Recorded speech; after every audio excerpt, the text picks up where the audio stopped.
Manic Monday, everybody. We are back with this guy. It's got me feeling nice. We had a long week of football. So much fun. Let's rock and roll. Moving the Chains with this guy, Sammy McIntyre, and my sign, Moving the Chains podcast. How are we doing today? I hope we're doing well.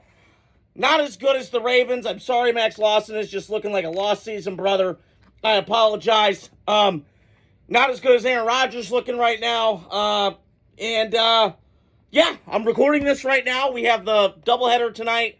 Don't love it, but you know what? I'm going to be positive tonight. And we got football on. So I'm recording this. Jets are driving right now against Miami. They're just pounding it down Miami's throats. Not a shock when your team's soft. You're soft on defense. Even if you consider yourself tough guys, I don't see it. And then I also wanted to talk about the Packer-Cowboy tie last night. It was a fun game to watch. But something had to give in that game, and nothing happened. I just got some takes on both sides of it. So let me start with this. So I woke up early yesterday morning, and I watched the Dublin-Ireland game between Vikings and Steelers. And let me just say this. The scenery was awesome. Never been to Ireland. I've had family members that have gone and everybody else, and it's fantastic. It looks awesome. And I will say this with Pittsburgh right now. To me, they look good. And before the year started, I had to look back. I had the Steelers as a third-place team in this division. Right now, they could win it. I hate saying it. But, man, they look good. Their defense flew around yesterday. I know Carson Wentz is Carson Wentz, but they look good. Aaron looked comfortable. I've been critical of the Steelers. I think Tomlin's fine, whatever. I've been critical of him. I think he should be gone, but it is what it is. Steelers are a well-run organization. They're a top brand, just like the Packers. But Aaron, this portion of his career, you better protect him better because I thought their pass pro was iffy. I think Greg Olsen had on the broadcast yesterday, they had more of a run-blocking offensive line than pass pro, and I see it. Excuse me. However, I was very impressed yesterday. They ran the ball. Looked like Rashawn Mendenhall was back there in the backfield for the Steelers. He looked good. Aaron looked comfortable with DK Metcalf. He was flourishing. The 3-1, 8 touchdowns, 3 picks. I just saw a stat before I hopped on here. So they're looking good. And you've got to be impressed with Pittsburgh. And they got some 6 sacks yesterday, and they were flying around. And this is what the Steelers that I've known my whole life. They're a very opportunistic defense, and they get the takeaways. And listen, they can play. When they're on fire, they can play. But do I think, big picture takeaway, are they still an elite team in the AFC? On a given week, probably not. On a given week, yes. Big picture, no. I still have some doubts. The offensive line, can consistently get better? We shall see. But I will say this. That was impressive yesterday from Pittsburgh. Very encouraged. Right now the division's kind of theirs because I think Baltimore's reeling. I'll get to them in a little bit tonight. But, I look around at the AFC in that division. Cleveland's awful. Cincinnati put a fork in. I'm done till Burrow gets back. I don't see them doing anything tonight. I'm pulling for Denver tonight. God, that's how screwed up the Raiders season is. I'll get to them Wednesday because I got a boatload of crap to talk about. So stay tuned. But the only silver lining I got is I don't want Denver to win, but I'm at that point in the Raiders season. We're 1-3. Something's got to give. And you don't want to start off 1-3. So going over to the Vikings side, I said this point a couple weeks ago, and it was very evident for me. I said this season for the Vikings is going to be growing pains. And it has looked like that for 4 games. And I respect the hell out of Kevin O'Connell. Got him in a playoff game, meaning he needs to stop doing him a reach around, okay? And Brian Flores is an excellent defensive coordinator. I'm not disputing that at all. And I get some people's knock on him. Well, he always plays elite quarterbacks, gets shredded. Yeah, I understand that. He's a blitz-heavy coach. Green Bay did it a couple years ago. Detroit did it last year.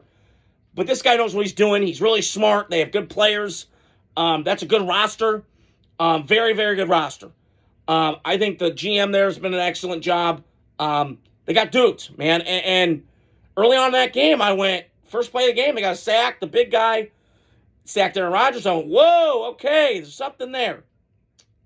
But I do think this from a standpoint with Minnesota. They're going to have a long year. And do I think they're going to win a division? No. And listen, those teams are nipping at each other right now. It was Green Bay, I thought, early.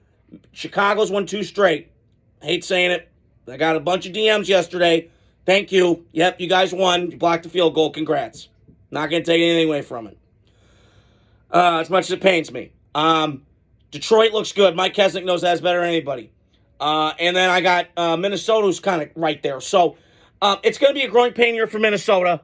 Don't get discouraged. You saw this coming when you drafted JJ. Knew the injury concerns. I still think this is a very, very talented offense. They finally got Jordan Addison back. You saw all the big plays yesterday. Justin Jefferson got him cooking yesterday. So I am encouraged by Minnesota. And listen, their offensive line's beat up. This is early football. I'm not going to judge teams 4 weeks in, okay? I'm not Colin Coward here doing the bubble, okay? Best teams I've seen. I thought the Chargers were best team. They got whacked yesterday in the Giants. It happens. So I'm not going to make too much of it. I do think moving forward, this Minnesota's going to be fine, but it's going to be a growing pain year. You're going to have frustrations because you're learning. You got to get JJ up to speed. He's hurt again. Only been hurt 18 games, only played 2. You got those concerns. So, a very interesting game yesterday in London at 9:30 my time. So, second game I want to touch on was Green Bay Packers. I was repping my Brett Favre jersey last night against the hated Dallas Cowboys, Choke Boys, whatever you want to call them. It was Micah Parsons' debut last night. Very quiet game. If you were not a fan of defense last night, you loved this game because it was high-flying. It was a pinball machine kind of game. It reminded me of those Greatest Show on Turf teams. It reminded me of the Rams-Chiefs 2018. It was just 54-41. It was bombs away. It was big plays. Bang, bang, bang. That's what it felt like last night. And I want to touch on it from 2 perspectives. So Green Bay, listen, I still think they're a really good football team. And their defense is going to get better. Listen, they're 2-1, okay? The sky is not falling in Green Bay. I understand it this morning thinking about it. You need an adult, okay? I think Matt LaFleur is a really good coach. And listen, I've been critical of him last year. I got some comments like, you were hard on him, overrated, blah, blah, blah, whatever. My point is, I think he's still a really good coach. But what the hell was that last night with 15 seconds left? You got to get that better communicated. You can't have those kind of lapses in big games. Because if you want to go where you want to go, you got to do better than that.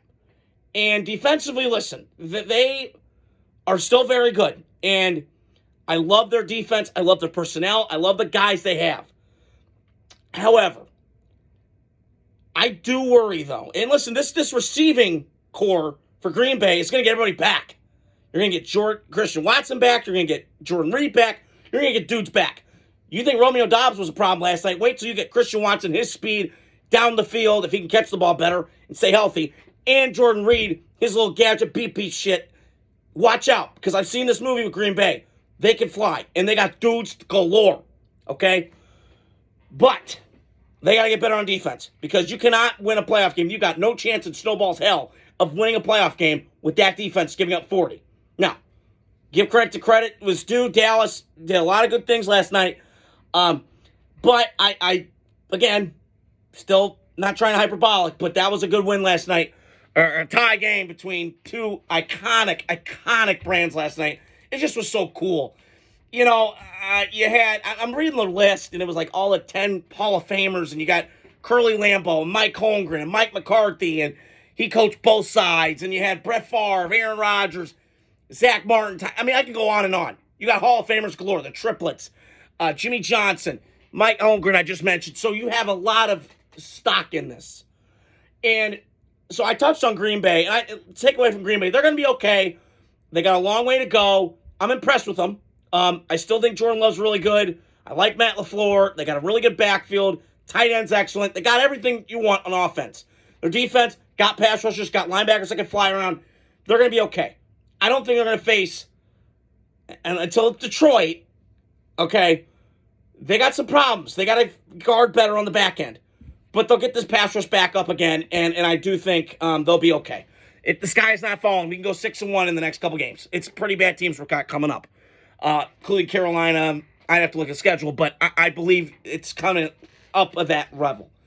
I want to flip over to the Cowboys because I've been a critic of Dallas. I hate the Cowboys. I just do. I've been a hater since 2007. It's just because Jerry Jones. I can't stand him. He's turning into Al Davis 2.0. I've been saying it the last couple of years. I will say this with them, though, because I got to give Brian Schottenheimer credit. He's gotten this team buttoned up. Now, last night was a little too much. 10 penalties, didn't love that. Some of those ticky-tacky, give or take, whatever. But I will say this with his team. They're buttoned up. They're buttoned up in the sense of, that first game of the year. It's a rivalry game. Eagles, Cowboys, hated. They kept their cool. They weren't stupid. That's what you get with Dak Prescott. He's more better. He's a better version of Tua, mainly by a smidge. You can argue about how much money he should get. The guy's a grown-up. I would take him right now over Geno Smith. I'm Raider fans, call me crazy. But after watching last night, I would take that Prescott over Geno. I'm sorry, I would. And I've been very impressed by this run game, the way that they're mixing and matching, the offensive line. It's not all full strength. I mean, this is not the 90s Cowboys or even the offensive line that Dallas had when Dak Prescott got in the league 8 years ago. So I'm starting to see it. And listen, their defense is a shit show. And it is. And Matt Eberflus, I don't know why he got the job. He was there before. God knows. But I will say this. I was very impressed with them. With the Cowboys, I do think they're still... Listen, I thought they'd be the worst team in the league. Like one of them. Between the Dolphins, Cowboys, and Cleveland. We knew Cleveland was, and Miami maybe. But I thought Dallas would. But they impressed me last night because I look at this game, and this could have gone either way. I really think that Dak Prescott is playing the best football screen. Now listen, we got to see him in December. I was thinking about that tonight. I've seen him do it really well. But you got to do it in December, Dak, because I've seen you do this shit before. You do really well regular season, then postseason you shit the bed. So Lamar Jackson-ish, I'm not sure. But, time will tell. But I am very impressed with Dallas. They're an entertaining, fun team to watch. I like their offense. They're going to get CeeDee Lamb back in a couple weeks. I thought George Pickens, he showed you the type of potential this man has. Now, can you get it all together? I don't know. Because he can go from that to being a shitbird out of control. I don't know. He's a hard guy to coach. I wouldn't do it, but talent trumps it sometimes. So, I was impressed with Dallas last night in a loss or a tie, whatever the hell it is. Still weird, but that is what it is. Last but not least, I want to talk about the Ravens. Max Lawson, I'm talking to you, big guy. I apologize. This year has been a season from hell. I did have the Ravens for the year winning the division. I don't know if that's the case right now. There's something missing in this gene pool with the Ravens. I don't know what it is. I know injuries are a big part of it. No doubt about it. Every team's hurt in this league. I was listening tonight with Middlecoff. There's a lot of reasons why. There's less practices. Guys are training way too hard. Their guys are faster. I don't know. That could contribute to a lot of things. I still like the Ravens as a team, but something's missing. Now, maybe is John Harbaugh outweighed his welcome? I don't know. Because there comes a point when the voice gets tired. And maybe they're not responding to him. I don't know. But it's kind of concerning now. And listen, I like Lamar a lot. But man, the Chiefs are in his head. That's just how it is. And it's just how certain quarterbacks are against certain teams. Peyton Manning had it for years against the Patriots. Derek Carr against the Chiefs. I've seen it with multiple quarterbacks. Brett Favre against the Giants gave problems. Aaron Rodgers against the Niners. So sometimes you face a team enough that they kind of know what you are and what you're not. And I think the Chiefs aren't afraid of Lamar. Excuse me, they faced him 7 times. So keep an eye on that. I do think Ravens are going to be okay. But there is panic in Baltimore. There is for me. Because this defense is getting shredded. And I don't know if you can fix it at the trade deadline. God knows. But we shall see what happens. Stay tuned tomorrow night. I got both the doubleheader games going on right now. I'll give you guys my reactions to both of those. Along with some other NFL news. We got content all week. Just a fair warning, I will be down at the Colts game, Raider game this weekend. So I will do pods throughout until about Friday. And I got to take a little bit of time off. And then I'll be back the next week, full throttle, ready to go. Hope you guys are doing well. Manic Monday. Adios. Godspeed.